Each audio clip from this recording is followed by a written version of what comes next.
National Weather Service in Chicago has issued a severe thunderstorm warning for southeastern Cook County in northeastern Illinois, northern Lake County in northwestern Indiana until 2:15 p.m.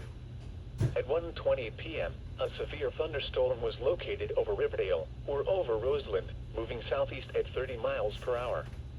Hazard, 60 miles per hour wind gusts and quarter-size hail. Source, radar indicated. Impact, hail damage to vehicles is expected. Expect wind damage to roofs, siding, and trees.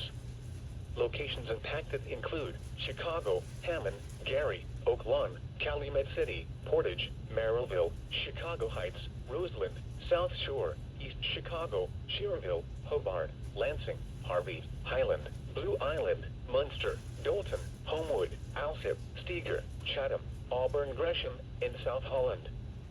For your protection, move to an interior room on the lowest floor of a building.